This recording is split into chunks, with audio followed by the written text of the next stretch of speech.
qu'est-ce que c'est savoir aimer? C'est créer le nous. On part du jeu, il y a 2 jeux, il y a un jeu et il y a un tu. Et quand on crée le couple, le but ultime, c'est de créer le nous. Quelque part, c'est s'abandonner. Abandonner le jeu.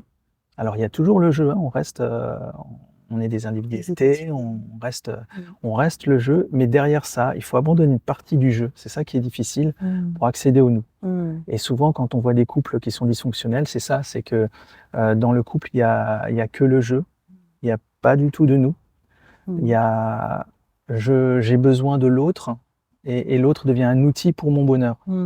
Et j'oublie, dans cette dimension-là, je pense juste à qu'est-ce que je peux tirer de l'autre ou qu'est-ce que l'autre va faire pour moi. Et j'en oublie complètement la dimension, mais qu'est-ce que je vais faire pour l'autre? Et finalement, quand on rentre dans le nous, quand on fait pour l'autre, on fait pour soi. Puisqu'il n'y a plus le jeu, il y a le nous. Et c'est ça qui est magnifique. C'est ça qui est génial. C'est ça le secret, hein. Je crois que c'est vraiment quelque chose d'important. Tout à fait. Ça me connecte à une phrase que j'ai entendue qui est de dire justement dans le couple, quand je gagne, c'est le nous qui perd en fait. Et donc c'est important de comprendre que ben voilà, on se met en couple et c'est une force d'être à deux. Puisque ben voilà, ça permet au quotidien d'affronter les difficultés, d'avoir quelqu'un vers qui se tourner quand ça va mal, d'avoir des échanges qu'on n'aurait pas avec aucune autre personne sur Terre. Et donc, oui, créer ce nous, en fait, c'est pas évident quand on est dans l'identité, justement, parce que ça peut être source de peur même. Hein. Je ne sais pas ce que tu en penses. Ben, moi, je trouve que c'est... Alors, je connaissais pas cette phrase. Elle est magnifique. Quand le je gagne, le nous perd. Et moi, j'ai envie de rajouter quelque chose. Quand le nous gagne, le je gagne. Tout à fait. Et on gagne le jeu. Pardon pour les jeux de mots. Tout à fait. Et donc, effectivement, cette dimension, en fait, de pouvoir aussi travailler son ego dans le couple, c'est super important. Nous, on apprend tous les jours et c'est un grand bonheur pour nous, justement, de créer ce nous qui nous permet à la fois de comprendre nos identités, donc d'évoluer chacun aussi sur son chemin, mais en tout cas d'apprendre aussi à se dissoudre pour créer ce sens du collectif, cette cellule du nous en fait, et qu'on a envie voilà de transmettre parce que voilà c'est tellement beau aussi pour son élévation spirituelle de pouvoir travailler à deux et de pouvoir dissoudre son ego dans le nous. Oui. Alors, quelque chose d'important aussi par rapport à tout ça, parce que c'est facile à dire, c'est pas évident à mettre en œuvre, et il faut savoir que c'est pas quelque chose qui se crée tout de suite. C'est pas quelque chose, ah bah tiens, ça fonctionne tout de suite avec cette personne.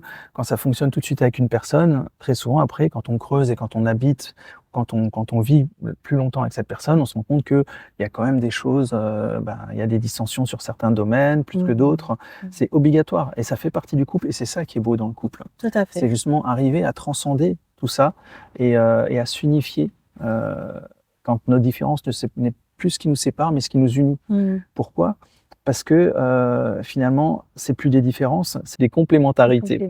Merci. Effectivement. En fait, ces différences, c'est des complémentarités et Shakti et moi l'avons bien vécu, ça. On est de cultures très différentes. Au début, il y avait des choses qui pouvaient nous séparer. Et finalement, c'est ce qui nous a unis et élevés. Pourquoi ? Parce que moi, j'ai appris beaucoup de Shakti. Et c'est les choses où, justement, j'avais besoin d'apprendre. Et là où Shakti était très forte, elle avait aussi des faiblesses. Et ces faiblesses-là correspondaient... Alors bon, on avait peut-être cette chance-là aussi d'être des vrais Legos. Mais elle a pu apprendre dans ses faiblesses de mes points forts. Mais quel que soit, qu'on soit Lego ou pas, il y a toujours à apprendre de l'autre, et il y a toujours à donner et à recevoir. On dit souvent en fait qu'on tombe amoureux justement de la personne dont on a besoin, effectivement. Et ce que je dis, Namda, qui est très important. Donc il faut aussi, dans ces différences, en fait, aller voir aussi ce que cette différence nous apporte, puisque finalement, ça nous permet aussi de sortir de nos jugements, ça nous permet de sortir de nos conditionnements d'enfance et d'aller dire, tiens, c'est pas tout à fait le point de vue que j'aurais adopté, c'est pas forcément ma manière de faire. Mais à travers l'amour, à travers justement l'amour que je porte à cette personne, comment est-ce que je peux voir au-delà des façons de faire, au-delà des conditionnements que j'ai reçus dans mon enfance. Et pour nous, ça a été oui, effectivement extrêmement fort dans notre relation que d'apprendre justement à relationner dans le temps. Et donc, ce que disait Namdak aussi, qui est très important, c'est que souvent dans les sociétés, dans les films, on nous présente vraiment le conte de fées. Et on oublie de dire que le conte de fées, comme Roméo et Juliette par exemple, ils sont morts à 16 ans. Donc ils n'ont pas eu le temps de vivre une vie de couple ensemble. Et donc cette image d'Épinal qu'on veut porter en fait finalement sur le couple et sur la relation romantique idéale en fait, elle peut porter aussi préjudice finalement à l'amour véritable, parce que l'amour véritable, il se construit avec le temps.